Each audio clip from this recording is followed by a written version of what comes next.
Good evening, everyone. I'd like to welcome. Can people hear me, or is it? Maybe it's not on. Good evening. Oh, that's better. I'd like to welcome you to the 8th Annual Alfred Thewlis Lecture on Gerontology and Geriatrics at the University of Rhode Island. I'm Phil Clark. I'm the Director of the Program in Gerontology and the Rhode Island Geriatric Education Center here at URI. We are really pleased and excited that you are here with us this evening. This year's lecture is part of a week-long series titled Aging and Health Week at URI. We're highlighting the important connections this week between aging and health.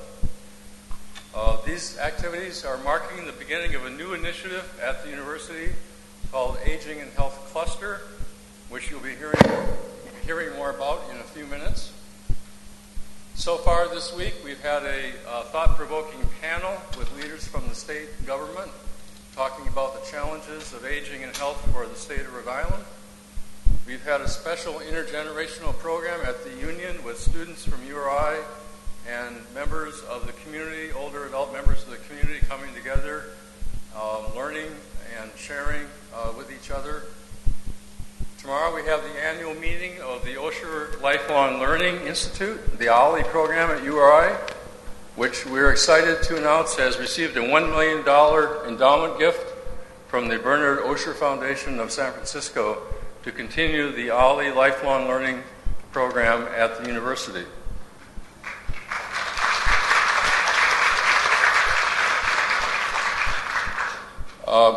So we are excited about the things that are happening at the University of Rhode Island in the area of aging and health.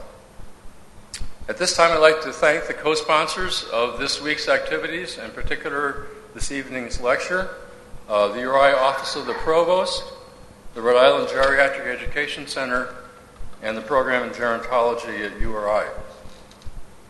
I'd also like to draw your attention to the display table in the foyer as you come in for the Osher Lifelong Learning Institute program.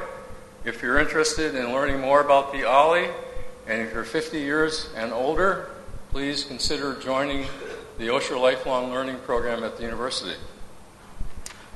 At this time, I'd like to introduce Dr. Don DeHaze, who's the provost of the university, to bring greetings from URI. Don?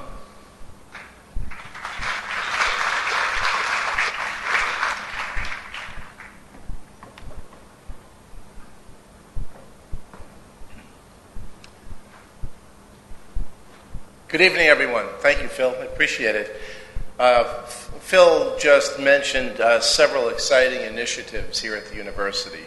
The $1 million endowment for the OLLI. He mentioned the program in gerontology. He mentioned the health across the lifespan cluster hire.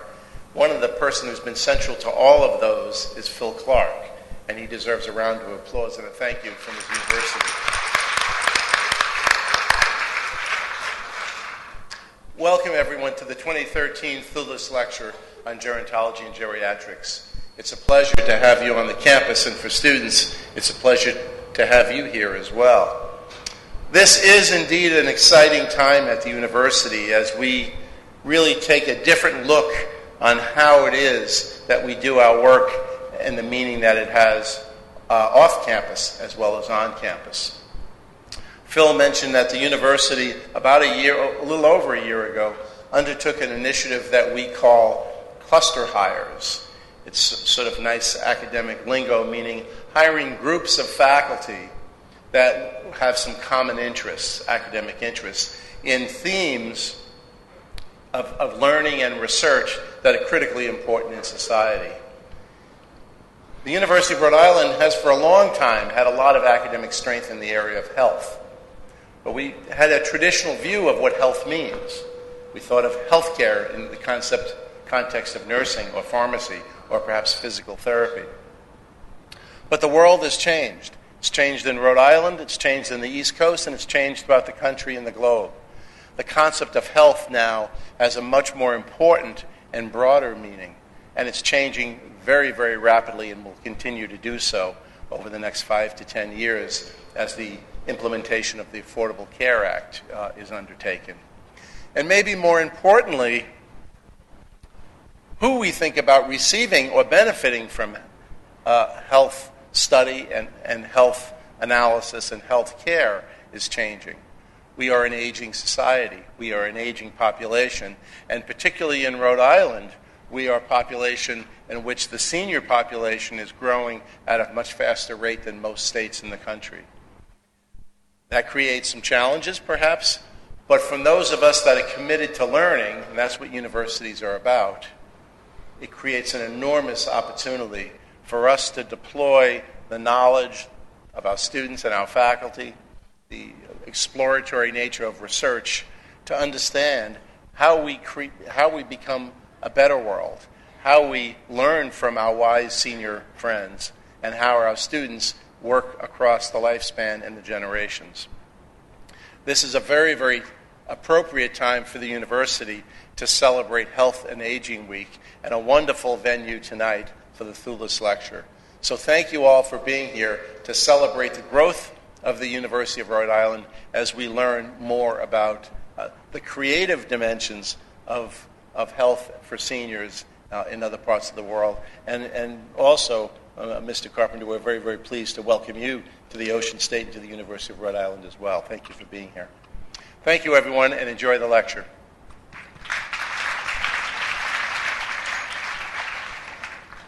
Thank you, Provost DeHaze. Before introducing our esteemed lecturer, I'd like to give you a little bit of a glimpse into the reason why this lecture is called the Alfred Thewlis Lecture. Dr. Alfred Thewlis was one of the key founders in New York City in 1942 of the American Geriatric Society, which is the major professional organization in the United States for geriatric medicine.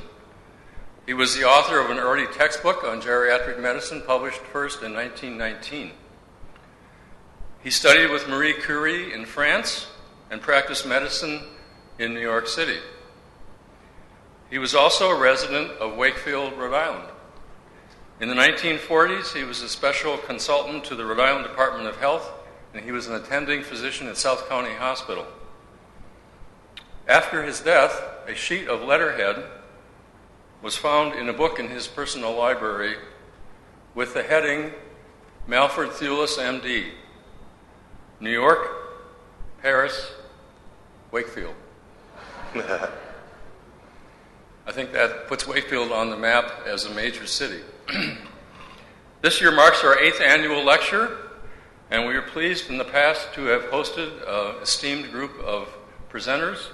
Dr. Ken Miniker of Harvard University, Dr. Nancy Faye Jensen of our own URI, Dr. Jeff Fernie of the University of Toronto, Dr. Tom Pearls of Boston University, Dr. Rudy Tanzi of Harvard University, Dr. Maddie Mezzi of New York University, and most recently, last year, Professor Kolbein Ling of Molde University College in Norway. Now it gives me great pleasure to introduce our 2013 lecturer, Tim Carpenter. Tim is the founder of Engage and host-producer of the Experience Talks radio show.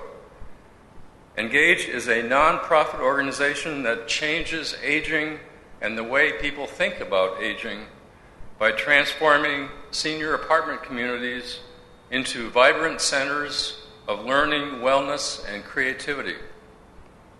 Engage provides life-enhancing arts, wellness, lifelong learning, community building, and intergenerational programs and events to thousands of seniors living in Southern California.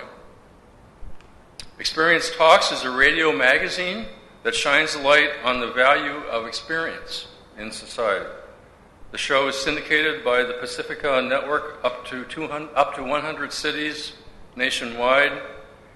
Tim also catalyzed the creation of the Burbank Senior Artists Colony, a first-of-its-kind senior apartment community with high-end arts, amenities, and programs.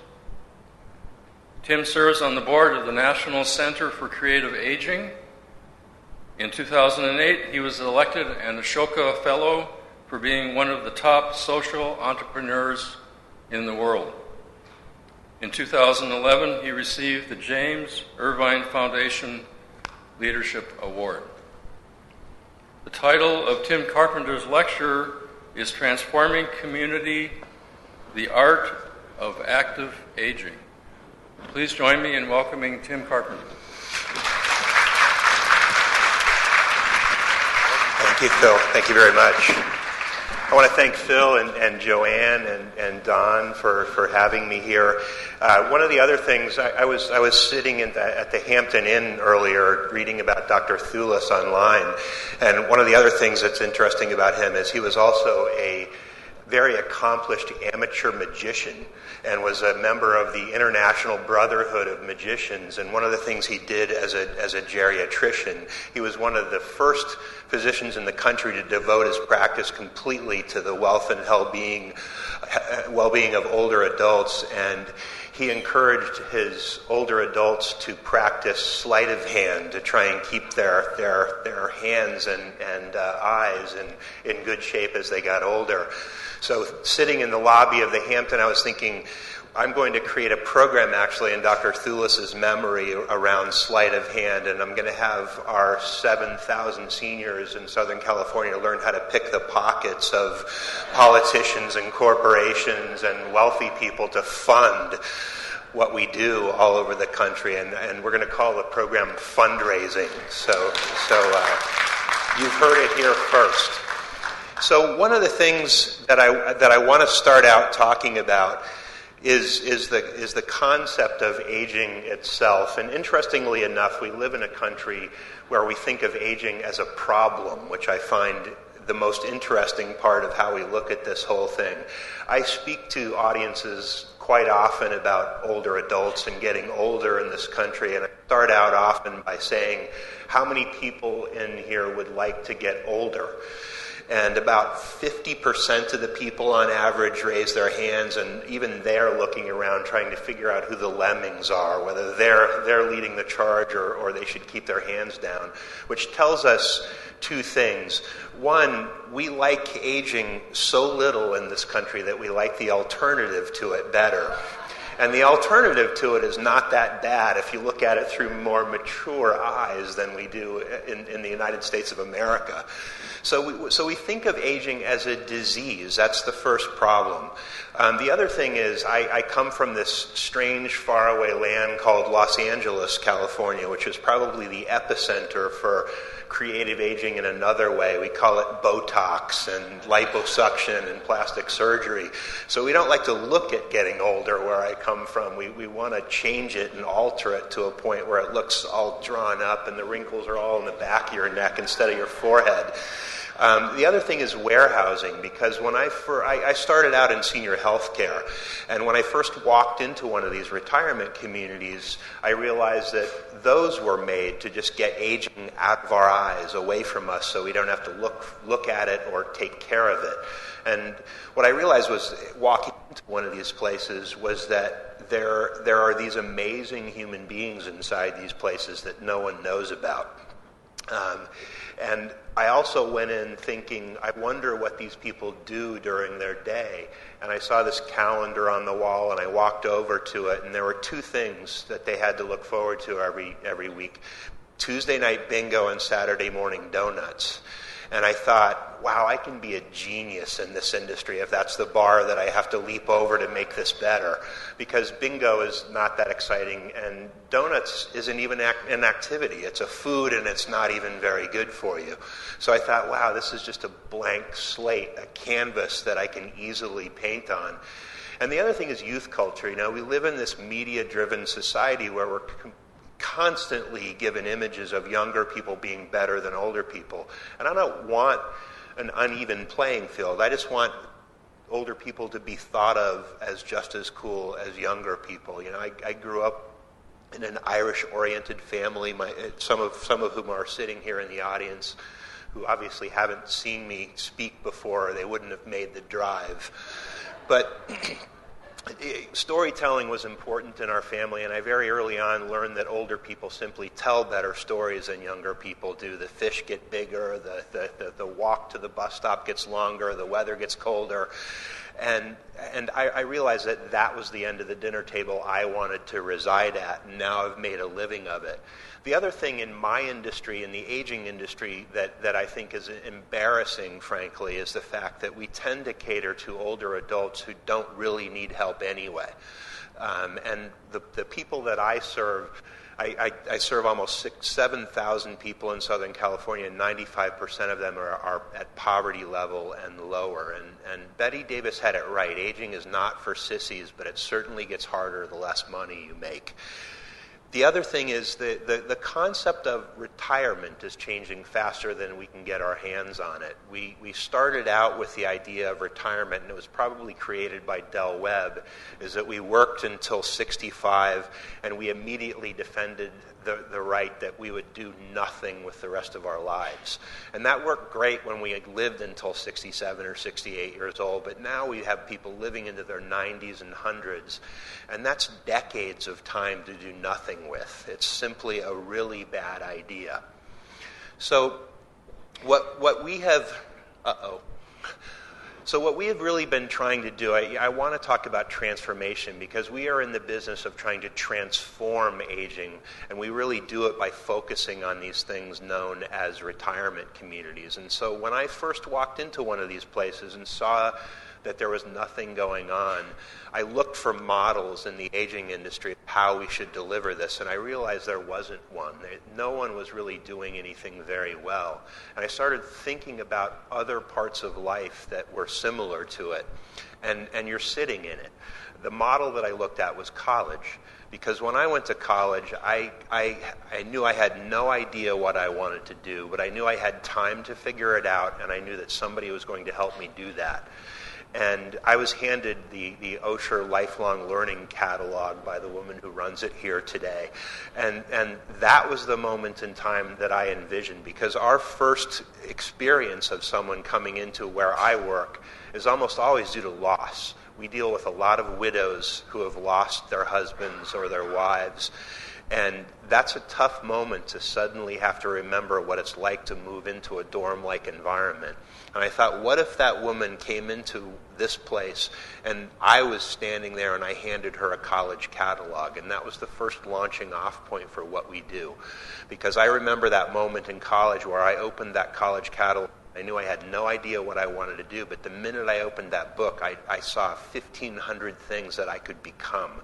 And I thought it would be great to make retirement look like that, to have all these open doors and windows and options of what I can do with the decades that are left in my life. So we started hiring college-level professors instead of the activity director that teaches basket weaving at 2 o'clock and then magically becomes the poetry teacher at 4. No one is that interesting. So we hire teachers that teach classes in different subjects. They come and go. They teach on a semester basis, because again, in my world, if someone accidentally did something cool inside this building, they would kill it by duration. Because the creative writing class on Tuesday afternoon would be at 2 o'clock forever. And again, nothing is that interesting. So we have a beginning, a middle, and an end. The semesters start, the semesters end, you move on to the next level, they learn a skill, and then we create these things called culminating events where people get to utilize the skills in real-world ways. So if we have a writing class, we put on a stage play, or we make a movie. If we have a language class, we have a conversational, creative stage play where people are practicing their skills. Wellness programs culminate in dance, and we have a Senior Olympics event every year where people compete for medals. So it's all about trying to create reasons for people to want to learn. They're also free and they're on site, so we eliminate the need for money or transportation to be involved in the programs. And then we started looking at the buildings where we were doing this. The first place that I walked in had one club room, and you could peel the nicotine off the walls. And there was a poker table and a bingo machine, and it looked like Vegas, frankly. So we started redesigning what these buildings look like and started creating classroom spaces and things like theaters and media labs and art galleries. So there was this sense of people would move into this place, and there was a rising up of what they could become while they lived in this place, and a sense of pride. And obviously, I've already talked to you about what I feel about bingo. Bingo's fine. I have nothing against it. We've created English as a second language bingo to try and create some other way of learning with it. Our organization, just so you have an idea of the scope, we're a relatively small nonprofit. But we've grown very rapidly in the last few years. We serve 31 sites in 24 cities and 3 counties in Southern California, currently just under 7,000 seniors. And we're in the process of growing our company nationwide now. We're looking at 3 pilot projects in North Carolina, Minneapolis, and Portland, Oregon.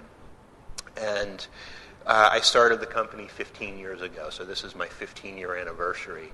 Our model, as I said, college-level programming, and we deal with what we call a whole person approach. We teach in wellness, in lifelong learning, in arts, in community building, intergenerational programming, and all of those things wind together where people are utilizing skills. We're trying to break down the walls and windows of this place called the old folks' home when I was growing up, and make it a fabric of the community where people are coming in, our residents are going out and becoming involved inside community programming. We adopt schools and boys and girls clubs to try and get our residents to have a sense of purpose in giving back about these skills that they're learning. I'm also from California, where we have a school system that is starting to fail miserably, so we're trying to find ways to create arts programs and lifelong learning programs between seniors and kids to make that better. We utilize professional teachers, as I mentioned. We also utilize teaching artists, so we're trying to repurpose older artists to create opportunities for them to earn a living once they get past a certain point where they're not selling their paintings, or they're not getting the musical gigs, or they're not getting cast because they're older than the 24-year-old person who buys the right kind of toothpaste in the town that I live. We also like to create role models. Once someone actually starts to do these programs, one of the things we like to do is literally turn them into poster children, so that there's this sense that anyone can do it. And I'll tell you some stories about people who have been those types of people for us. You know, we call things like arts colonies and artists colonies, so we want to convince people that they are artists, first of all. It's not just for people who are professional artists. It's also for people who are dusting off their dreams and maybe trying it for the first time. Philip mentioned the radio show. About 7 years ago, I was sitting in my office, and one of my new employees was offered a radio show, and I had just been filling his head with stories of older people. And the program director said, you know, you want to do a second show? And he said, hey, how about old people? And then he immediately came to me and said, I know how to produce a radio show, but I don't know anything about aging. And I first thought it sounded like a lot of work. But then one of my staff members called me an idiot and said how many nonprofits have a radio show as a voice. So for the last 7-8 years, we've been producing this radio show out of Los Angeles, highlighting the idea of aging and changing the way people think of it by simply shining the light on stories about people like that. And I can talk about that again and some more in a minute. Our model is also spoken a lot by grant makers, because 67% of our annual budget is paid by fees for service paid to us by the developers and owners of the buildings in which we provide them. And that was one of the keys to our model in the first place, was to have it be free to the residents, but have it be a part of the real estate. And what I did was go and work for one of the developers for a year, one of the worst years of my life. But what I did learn was how the money worked in real estate deals, and the line items where we could put our programs in and get them funded, and put the responsibility back on the owners of these buildings, which has worked really well. The research behind this, and since I knew this was a college-based talk, there is a study that is absolutely amazing by a guy named Gene Cohen, who was at the George Washington University when he did it. Gene passed away a few years ago and was a very close friend and colleague of mine, and a magical elfin man, as you can see. His study proved what I think most of us knew already, is that if you're an older adult and you either continue to or begin to engage in creative practices, and specifically programs taught by professional artists, that your health improves, that you have less doctor visits, you have less need for medication, you have a more positive outlook on life. And it's something that has changed my field. The idea that we have proof positive that creativity changes health as you get older. The other thing that were important aspects of the study itself is it pointed to two things that were common in programs that did this well. One is that the arts is not the only part of it, that there's an opportunity for social engagement at another level. And I can talk about how that works at the Artists Colony in a minute as well, because social engagement is a big part of what we do. The other is mastery. And I mentioned where we do this, what it used to look like. You know, people think of arts inside these places as gluing popsicle sticks together or macaroni onto pieces of construction paper. And that's where the rubber meets the road. That's not our kind of arts program, and it's not the kind of arts program, frankly, anyone wants after they're in kindergarten. And so this idea of mastery, there's this sense that people can't do it. And it's important to know, especially from my end of the business, as program providers who are actually providing classes to do this, you have to have high expectations of your students to have people do something real. And that is one of the important parts of having an effect on someone's health. Study findings, as I mentioned, better health, less doctor visits, less medication, increase in activities and social engagement. So once people start doing creative classes, it tends to break the dam and unleash a desire to do lots of other things. And healthcare costs, the idea of front-loading our healthcare system and getting people to take responsibility for their own wellness is something that we don't talk about nearly enough in this country. We talk about revamping Medicare, we talk about revamping the healthcare system, but I think one of the more important parts of our healthcare system is to provide people with access to something that gets them to take responsibility for their own health. And that can reduce healthcare costs much greater than some of the things that people are discussing in terms of privatizing the system. Our results, we were nominated by the National Endowment for the Arts as a best practices model in the country. We were one of the only 10 programs in the country that were nominated during a study of how these things work. Our program produces about $18 million in annual savings because we create these programs inside independent retirement housing, and we keep them independent and healthy longer, which reduces the need to move to higher levels of care and saves astronomical amounts of money every year. The other thing is we had a study done by the UC departments of gerontology and social impact that shows that participation in our programs at the independent stage of retirement housing living creates drastic reductions in healthcare costs, doctor visits, medication needs, all of the things I mentioned earlier about Dr. Cohen's study. The other thing is, since we've been involved in the design of senior housing, one of the things that's happened is, again, I talked about the bar being raised. Once you start seeing buildings like this being built with these fantastic new amenities inside them, the bar is raised, and all of the buildings in the surrounding areas where our programs are have had to become better, because you can't get projects approved in local municipalities without including a lot of this in the design of the system. I mentioned the radio show. We deal with a lot of famous people on the show because we're trying to, again, change the way people think. But the gentleman in the hat is a guy named Studs Terkel, who is probably my greatest hero in the history of storytelling, radio, or anything else. And I had the good fortune to interview Studs about 6 months before he died. And one of the things he said in the interview, and this tends to be true with the types of shows that we do, is Studs liked the non-celebrated human, was the way that he called it. He liked stories of ordinary people doing extraordinary things. And so those are the types of stories that I tend to be drawn to. And to give you an example of what it is that we do, I want to bring it down to the story of one person first, and I'll tell you a couple of other brief ones too. Suzanne is one of those ordinary people.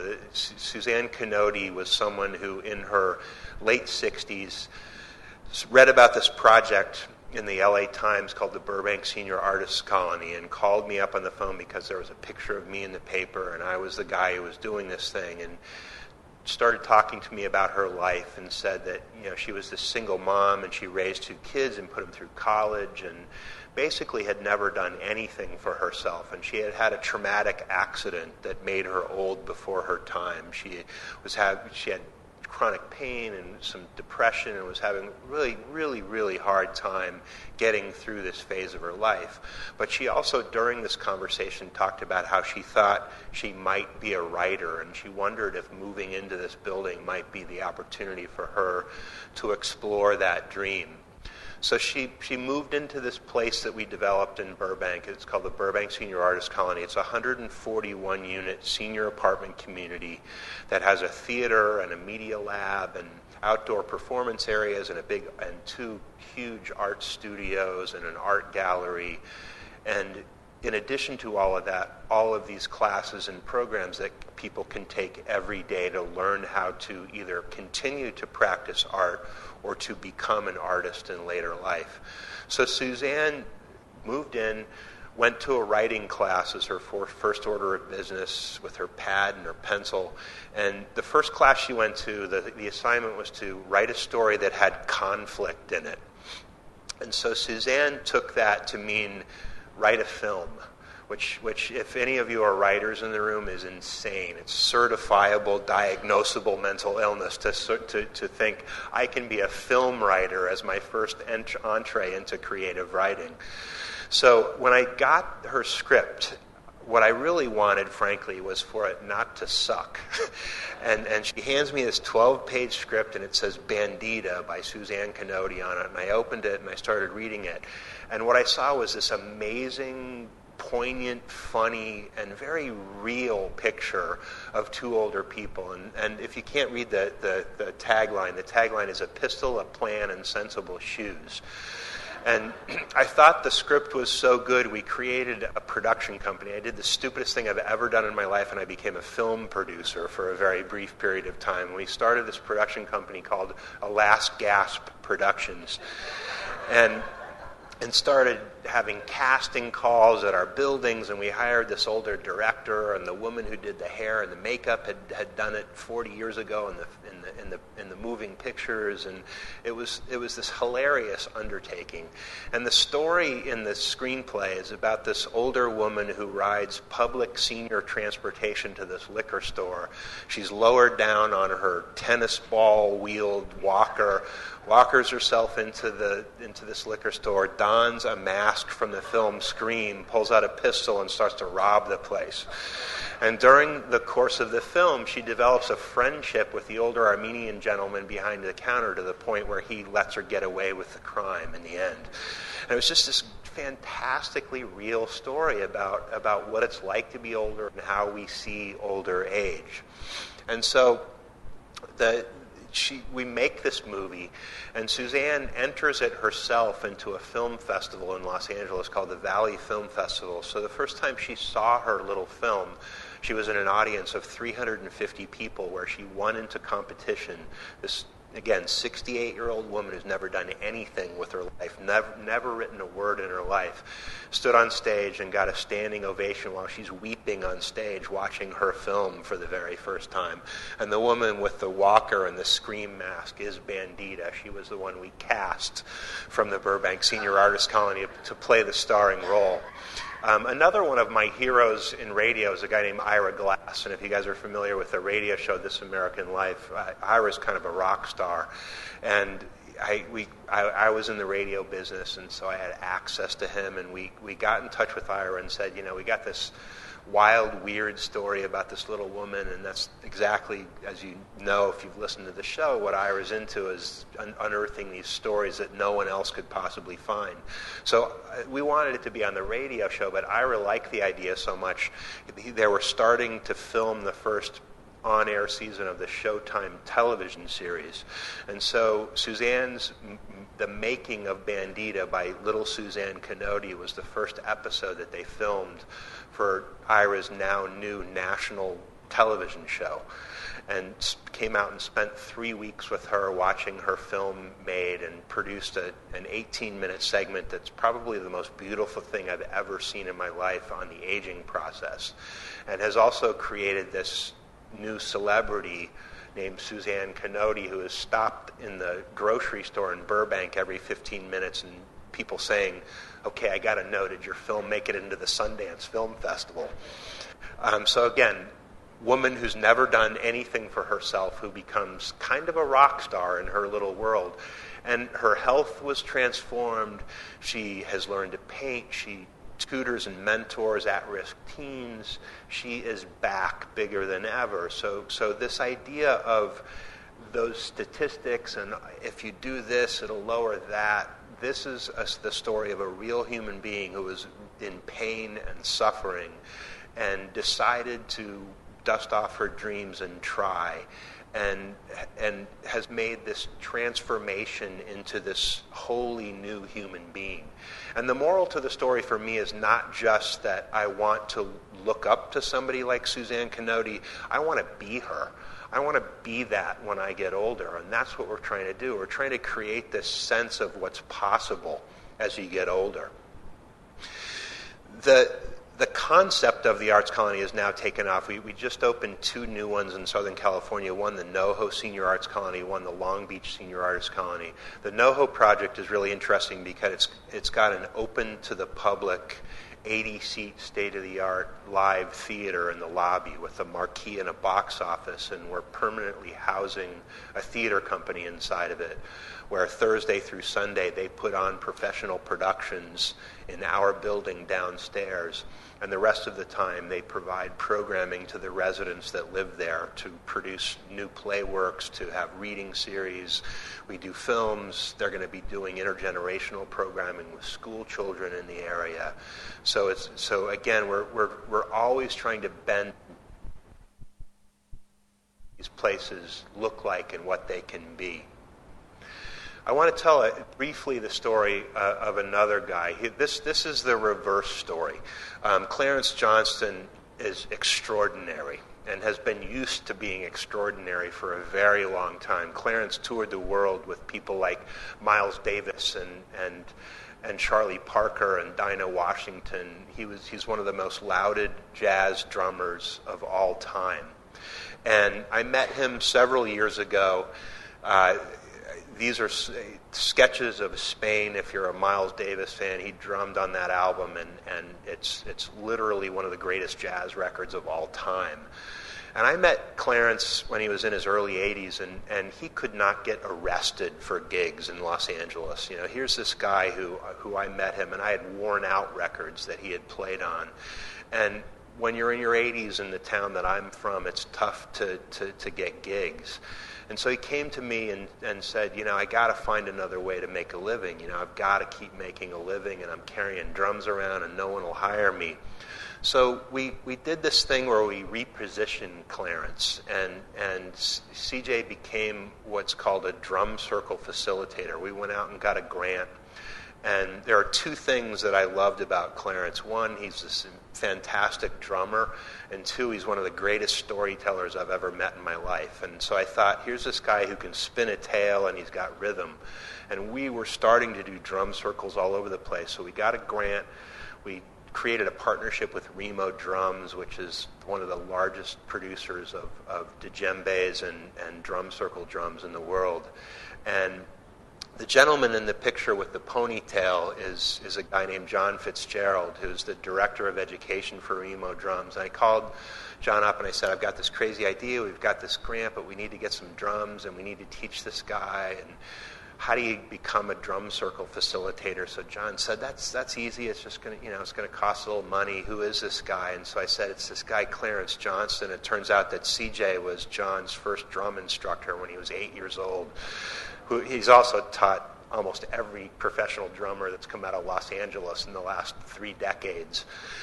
So it was just this magic moment in time where we had funding and we had this guy and we had these positions available. So one of the things we're trying to do is find ways to create these encore careers for artists where we reposition them and get society to look at them in a different way. And again, another guy an extraordinary guy, truthfully doing fairly ordinary things, where he's sitting around with groups of people, getting people to drum and feel the rhythm and all that type of stuff while he talks their ear off about all the things that he's done in his life. The other thing that we find is fantastic, I mentioned the idea of intergenerational programming and how these buildings and these people who live in them can be part of the fabric of their community. And we tend to adopt a school or a Boys and Girls Club in every community and create partnerships where we can have seniors who are learning these skills give back in their community and be a part of revitalizing things that need help, social issues. And so the Burbank Project is adjacent to what was a kindergarten.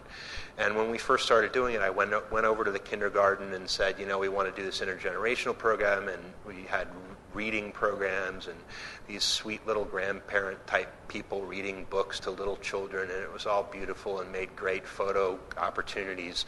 And a couple years later, they moved the bad kids in next door. They put the kindergarten back in the general school system, and they put the community day school there, which are kids that have been kicked out of traditional education because of crime, drugs, attention deficit. We can actually look down on the campus and see the kids, and suddenly I realize, they're looking down on the campus and the kids don't look like they used to anymore. So these are rough kids, and some of them are teetering on the edge of spending the rest of their life in the correctional system. And so it was pretty easy for me to get the seniors to read to the little kids. I had to sell a kidney to get anybody involved in this new program. But for me, it was the most exciting moment because this is real. I thought, this is a moment in time where we can actually have a huge impact on this community. And these are kids that need help. So we just started this program in a very simple manner. And now every semester we pair between 15 and 20 seniors who are these crazy, artistic, creative, beret-wearing, splashy color-wearing people, and they walk next door, and there are the kids in trouble, and we pair them with 15 or 20 kids, and we just pick a creative project. Right now, they're creating video games.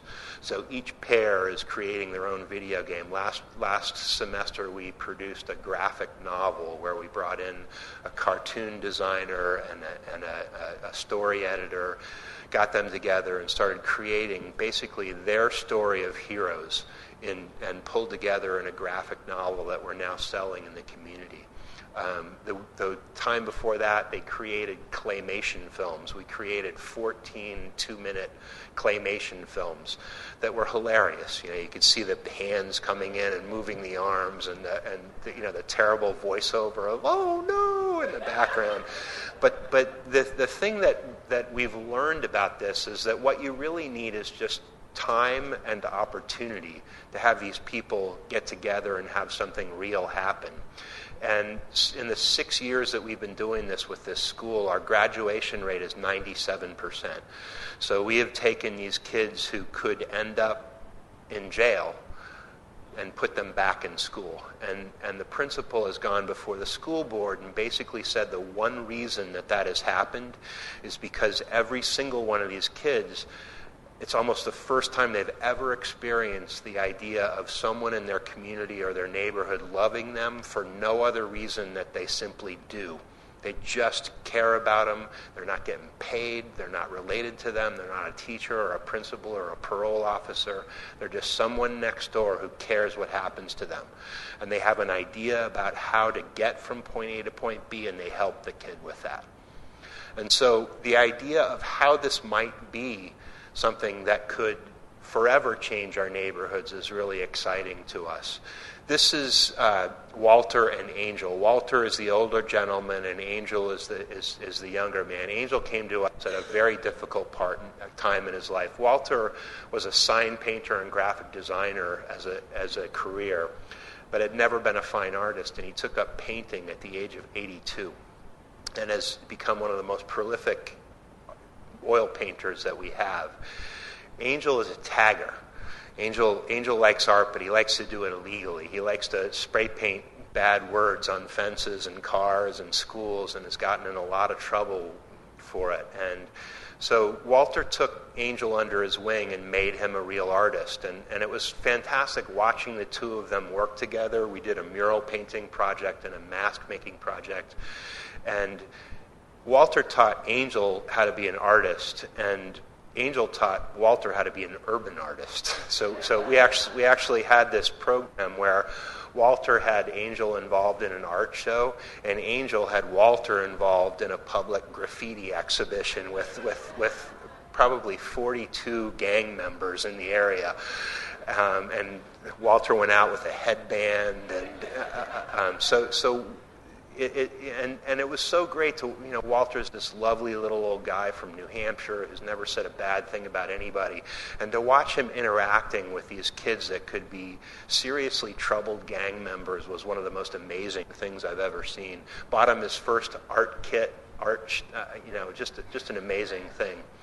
So that is what we do, and I'd like to open up for audience questions and or comments or screams of anguish, anything you have to throw at me. But the idea of what we do, I think, is important because we don't think in the right manner. We're all upside down in this country about the concept of getting older. Getting older is a fantastic opportunity, and especially where we live. The idea of just trying to break the barriers of how we do it in the communities where we live is very important to me. So I appreciate you listening to my story. That's what it is, and I'm sticking to it.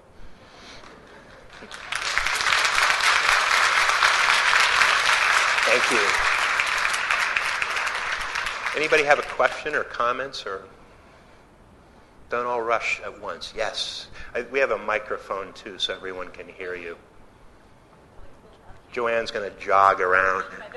She's going to become younger as we speak. Okay, you can hear me. You said that many of the people who are involved in your senior art colonies are poverty level. How do people get in? In the Burbank Project, what we did is it's an if you build it, they will come. The idea. There was an artist colony near where I grew up in upstate New York that was somewhat the inspiration for it. And the concept of an artist colony traditionally is you go to a place, you work at your art, you're around other types of artists, you have some communication back and forth, and hopefully the art rises up and your experience gets better. And so when I first started thinking about this, the general, easy A to Z concept was, what if we had a place like that and no one ever went home? And we built it, and we thought, if we just build it, the right people will move in. And we got very lucky with the Burbank Project, but what we did on the Noho and Long Beach Project is we actually had an artist preference admission policy that we put in place, where we actually had people apply for the units. And people would have to either prove that they had some artistic skill or some willingness to explore that as the way they wanted to live their life going forward. And there's a company called Art Space in Minneapolis, Minnesota, that started the concept. And we were very nervous about it at first because of fair housing law. We didn't want to run afoul of the idea that we were discriminating against someone by having an artist take a low-income housing unit. But what ended up happening was that art space actually went to federal law and got an assembly bill passed saying that you could give preference to artists in housing as long as you don't run afoul of any of the other protected classes. So as long as you're renting in equal opportunity across race, sex, class, all of the protected classes under fair housing, it's okay to do that. So that's been very successful. And it's truthfully one of my favorite parts of my job because I'm on that committee. And so I'm the one who gets to meet these people and see these applications and see what it means for these people. The Noho Project, there's an artist that lives there that's an actor who is actually part of the Road Theater Company that's our resident. It's a professional theater company, but they're housed inside the building now. And he's actually a member of the theater company. So here's this guy who is an actor on stage and can walk downstairs and participate in his own theater company in the lobby of the building that he lives in. Thank you very much. Sure. And thank you for what you're doing. This is really exciting. It's enlightened self-interest. I just want a place that's cool for me when I get older. I want to commend you on your project. Thank you. Work and your love. You're from California. You're here in Rhode Island. I know. I was thinking somebody was going to do this. It's cold here. Does the weather get better at some point? But you never know. It's interesting because Phil and I were talking on the way over here today that we're becoming involved in pilot cities, and it wouldn't take much to have me want to try and catalyze something here, to tell you the truth. One, I had lunch today with some of the thank you. That's why I'm just a sucker for applause. I'm just trying to kiss up to the maitre d' here. I had lunch with some of the OLLI folks, and we've partnered with OLLI programs in 3 different cities in Southern California. And again, it boils down to that first moment.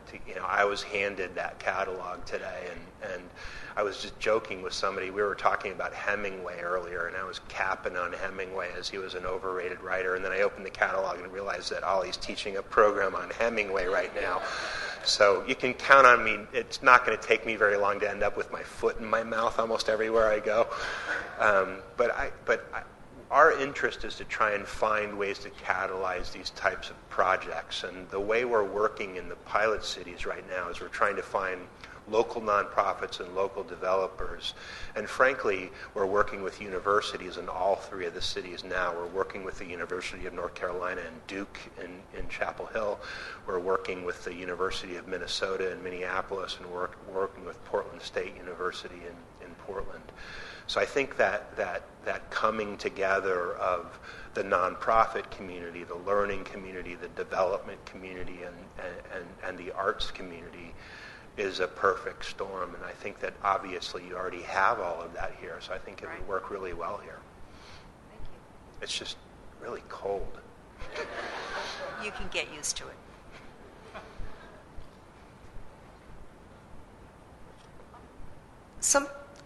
Some people I know are involved in a movement called Aging in Place. And I'm wondering how the concepts that you're talking about could be applied to people who want to grow old in their own homes.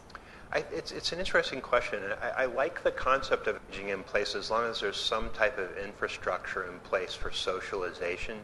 It's one of the fears. One of the things we were talking about at lunch today is we have a huge problem in California, and certainly in a lot of retirement communities, is there was this long period of time where people developed senior communities outside of town, moving away from things. And I think the trend now is to move in. There are 2 age-friendly cities in the United States. One is Portland, Oregon. And anybody have a guess as to what the other one is? New York. Which it sounds like the antithesis of ideas coming together, because the idea of growing older in New York, but one of the reasons New York is so age-friendly is it's a naturally occurring retirement community where people age in place, and the services tend to morph with them. So there's this idea that, if you're in an area like that you can have instant access to what you need while you stay in your home. And I love the idea of people staying in their home. The only thing that can be dangerous is that idea of how do you socialize people when they stop driving and all of that type of thing. So we're working on a community model, and it's another pilot program that we're doing right now that's not associated with housing at all. It's not a senior center. It's in a small city in Southern California that doesn't have a senior center. We're working with the libraries and the schools and some of the infrastructure that's already in place to try and provide community programming and then deal with the issue of transportation. We've also done some things with distance learning where we're starting to podcast and Skypecast. We have a program at the Artist Colony every month where our theater group and a theater group in London write a soap opera together. And it started because I spoke in Scotland last year, and the Irish Aging Festival was there, and they said, we should do something together. And so we started this program where we have these, it's called The Boyfriend, and Walter, who you saw, is actually plays the boyfriend, and one theater company writes an episode, and then the other theater company writes back an episode, and it's all about this terrible guy in this retirement housing complex who's preying on women. So we have a sick sense of humor too. It's it comes in handy with what I do. But it's interesting because I think that's going to be a huge wave, a big movement in the coming years, is the idea of how do you have people stay where they are and have access and be able to slice this onion in a different way. It's a great question. Okay. Oh, sorry. Well, first, I wanted to say that you're very funny, and that sometimes these things that you go to here are very boring, but I've actually fully enjoyed this, and I swear to gosh. So thank you. It's okay, you can swear to gosh. Okay, so thank you very much. And second of all, I thought the most interesting part of your presentation was when you were talking about the inner city, the example of Walter and Angel. And I know someone asked the question, how do you get them there? But how do you get these inner city kids to agree to go do this? It was interesting because both sides of the equation started out very difficult, and the first program we did solved all of it.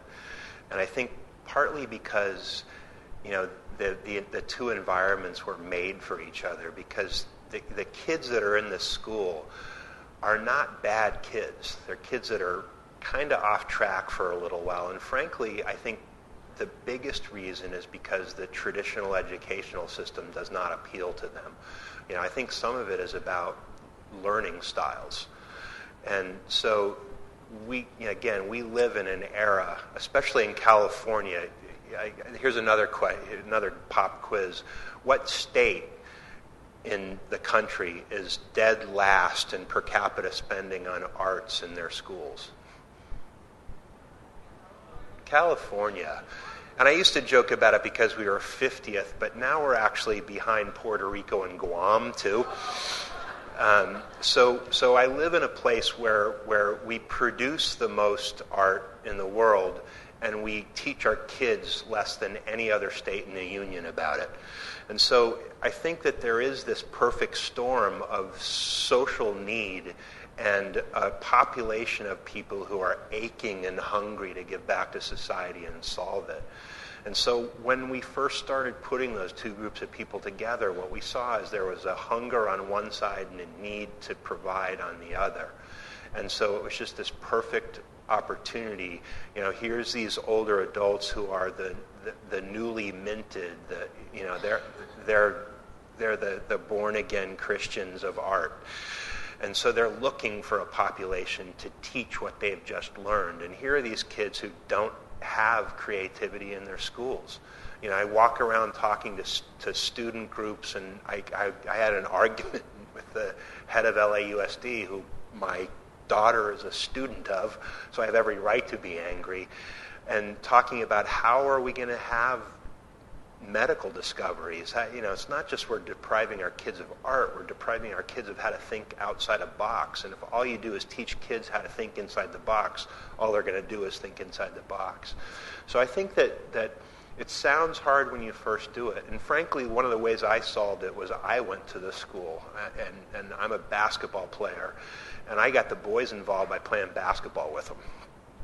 We got a lot of them involved by just bringing some of the artists over, and they're weird looking and they're outcasts, and they're kind of like these kids. You know, they're very well matched populations for each other. So I love the idea. You know, there's a nonprofit in Los Angeles called Homeboy that's run by a Jesuit priest who should really be the new pope. A guy named Father Gregory Boyle, who started. These are gang members. These are not troubled kids. These are full-on gangbangers. And they now have one of the biggest food companies in Los Angeles because Father Boyle went out and said, how can I get these kids to stop destroying their lives and start building something? And they sell more salsa, spaghetti sauce. They run a bakery in LAX. And these are kids that were breaking into your car and, you know, killing your kids 3 weeks ago. So I think that, you know, I think there is this sense that it's hard, but I think that anything can be done if the right people apply pressure to it. Welcome to Rhode Island. Thank you. In terms of catalyzing projects, how much time do you spend on convincing the powers that be to follow your approach versus how much time do you ignore their constraints and their naysaying? I'm an ignorer by trade. You know, it's interesting that there's a guy that's a mentor of mine that sent me a photograph of a Buddhist monk sitting on his pillow on top of a mountain, and it said that your work is not to convince others what you do, it's just to quietly do your work and change the world. And there is this sense, I think, that if you believe in what you do, the right people come to it. And when I sideways said in a Huffington Post interview last year that I would be interested in talking to some communities in a little-known magazine that was a subset of the Huffington Post, and I think I probably got 500 phone calls and emails within the first week. And so I think there is this sense that people know this is the right idea, and you don't have to look that far to find the right people to put it in place in communities.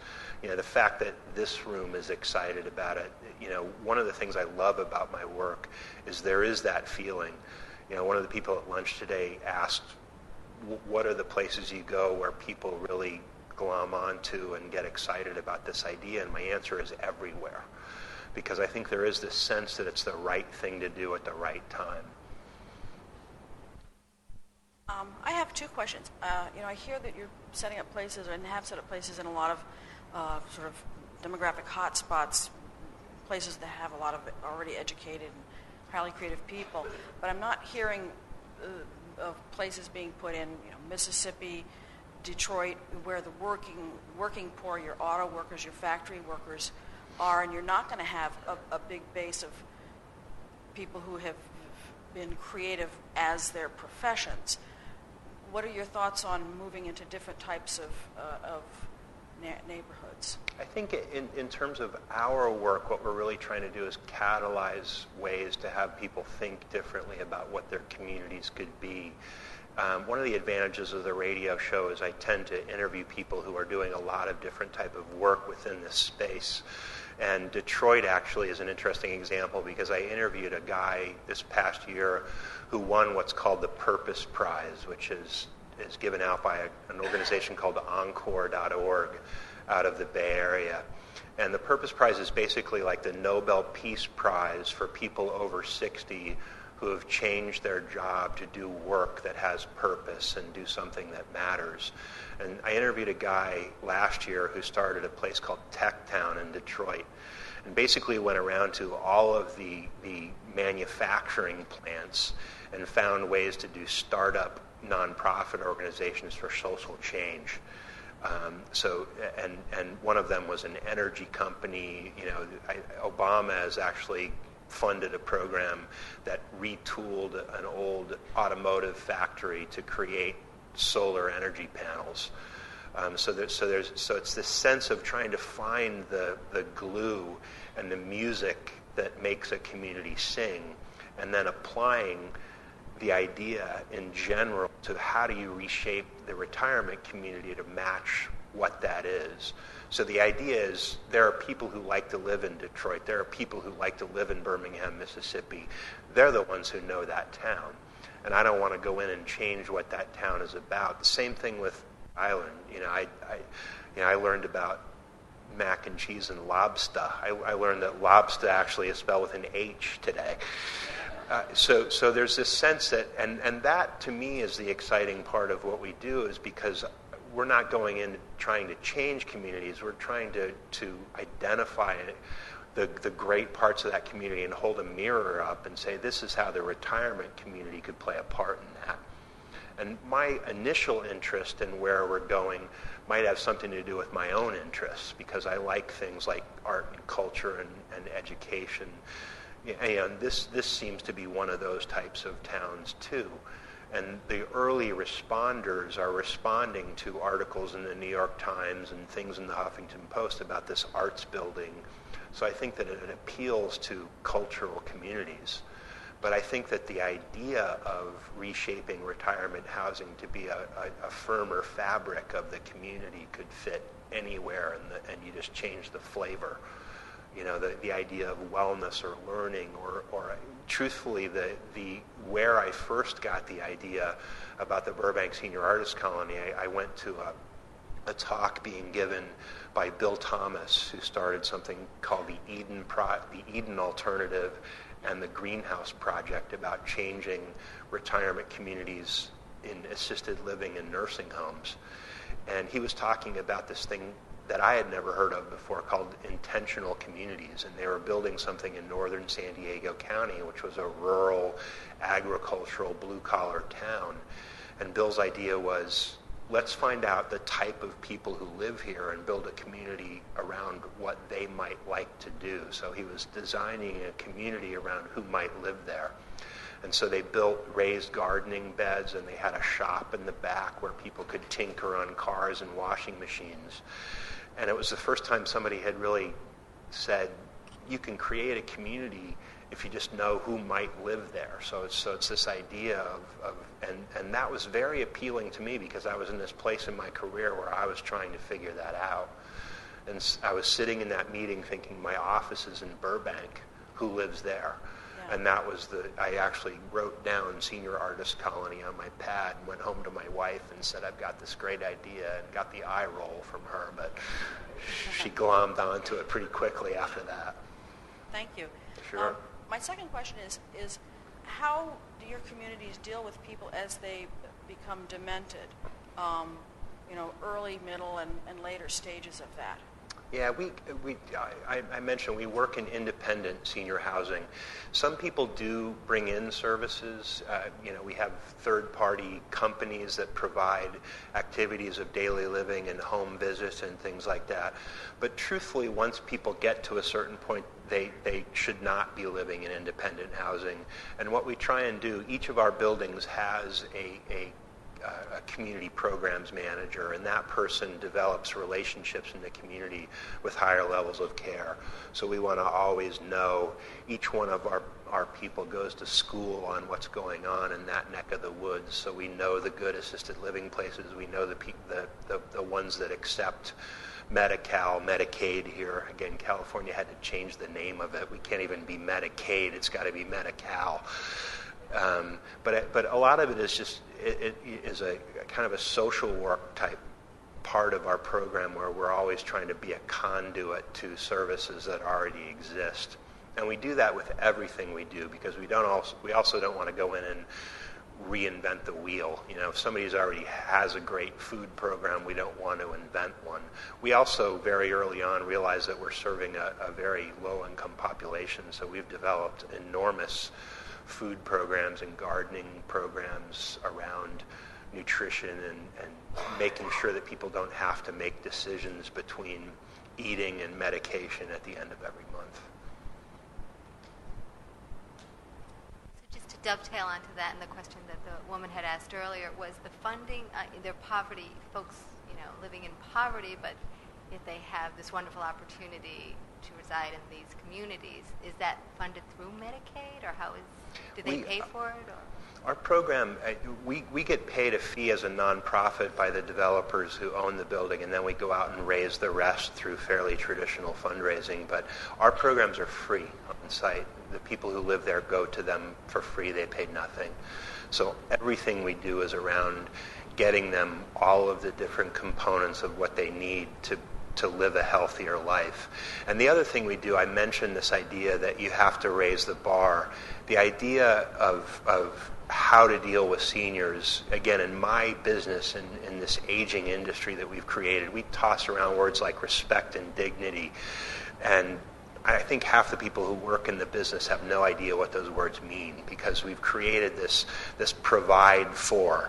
I call it the Julie McCoy, the Love Boat cruise director. It's like, hey, what do you have for me now? It's the shuffleboard on the Lido deck mentality. We've thrown all that away. I talk to people all the time about you have to take responsibility for your own life, your own health, your own wellness, your own learning, your own creative abilities. And so we expect as much from them as they expect from us. We want them to participate, engage, get their neighbors to participate, take care of each other, create a safety net around the people who live around you. So there isn't this sense that, since I moved in here, you're going to do everything for me. Forget that. That's a terrible way to age.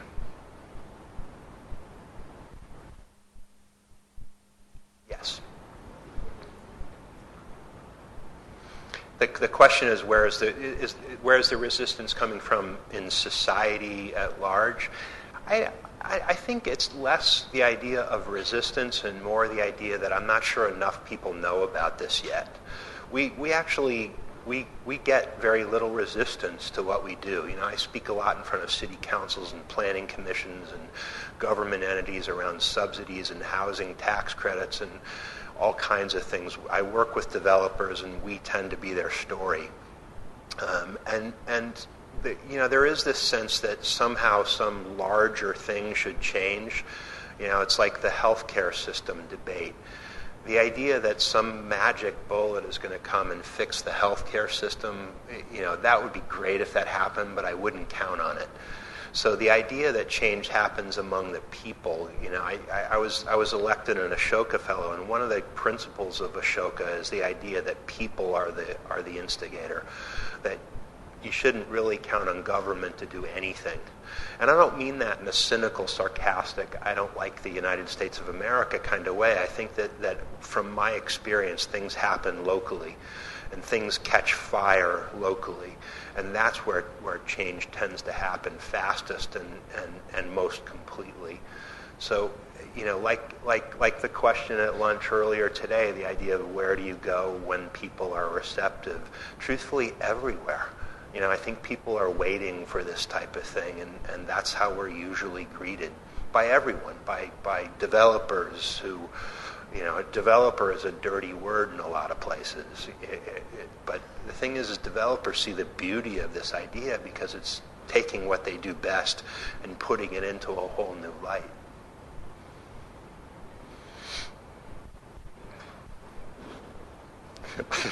She's going to run the microphone over to you.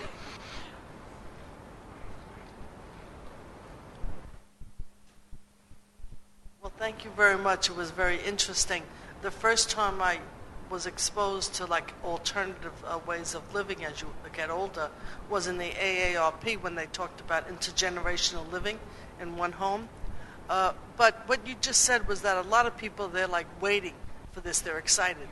But waiting for who? If it's not going to be the government. And you're only one person. So, I mean, they say that the baby boomers will not accept the warehousing as it is now. Yeah. But how do you see it, getting more widespread, getting more active, and not waiting for this to come up? Our goal is to do this fast, and one of the things, this came up earlier today too, our plan for how we do this as a model that spreads is collaborative. What we would like to do is find local nonprofits, local developers, find preferably a nonprofit that gets this, and they don't have to be an aging nonprofit or an arts nonprofit or a learning nonprofit. They just need to be a group that wants to make change in an area. We're working with an arts nonprofit in Portland. We're working with what's really a lifelong learning center in Chapel Hill associated with the university. And then we've found developers who like the idea, and it's a combination of creating new communities that are built by the developers and finding a nonprofit that can service existing senior housing communities. And then the idea of addressing the issue that we talked about earlier is developing at the same time community models where it can be rolled out into things like libraries or schools, already existing infrastructure within the community. Schools and libraries are fantastic because they have acres of unused time. We're looking for sites where people are busy sometimes and not busy at all, and others that people know, where you can immediately get something started if you get the right group of people together. I think we have time for maybe one more question. Winner. You won the last question of the night award.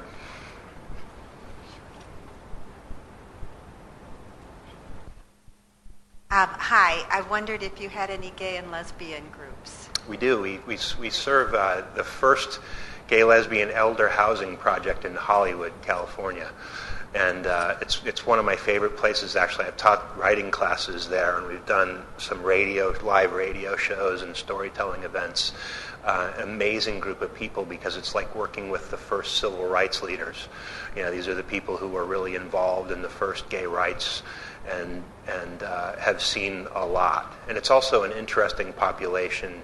It's gay, lesbian, transgender. When I first stood up at the community to introduce our program and myself, I was asked out by a transgender, transsexual man who was a woman, and I went on a date with him and found out what he was like and how to get involved in the community. So it's interesting because in Southern California, it's just such a melting pot of different types of people, and that's one example. But we're in 31 sites, and I think right now we have 16 languages and all of those cultures mixed together.